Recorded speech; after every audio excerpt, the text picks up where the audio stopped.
After the Japanese attacked Pearl Harbor, having a land route to Alaska took on new urgency and led to a hasty engineering feat. The U.S. military built the Alaska-Alaskan Highway through the harsh wildland of Canada and Alaska in just 8 months. The weather was tough. The surrounding was awful. You go to a rugged range, you know. 11,000 soldiers worked on the highway, including 4,000 African-American troops whose contributions went unacknowledged for decades. Leonard Larkins of New Orleans is one of the few surviving segregated soldiers who toiled on the Alaskan.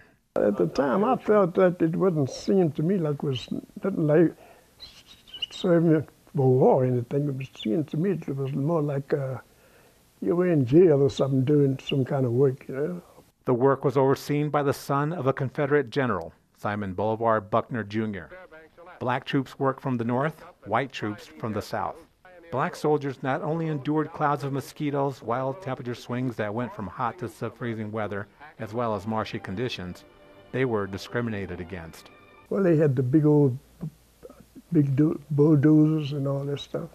We had mostly picks and shovels and things to cut grass.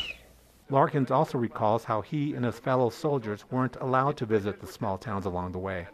But once the 1,500-mile road was complete, it opened up more than a land link between Alaska and the lower 48 states. This is the picture represent when the black soldier of the 97th met with the white soldier of the 18th from Canada, and they shook hands, and that, to us, this represents integration. 6 years later, President Truman integrated the military as blacks not only built highways, but fought in battle. Now, on the highway's 75th anniversary, the contributions of Larkins and other troops are being honored.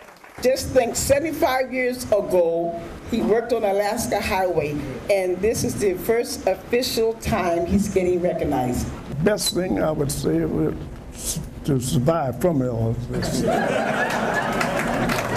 During his visit back to Alaska, Larkins is hoping to finally visit some of the towns he missed seeing in the 1940s.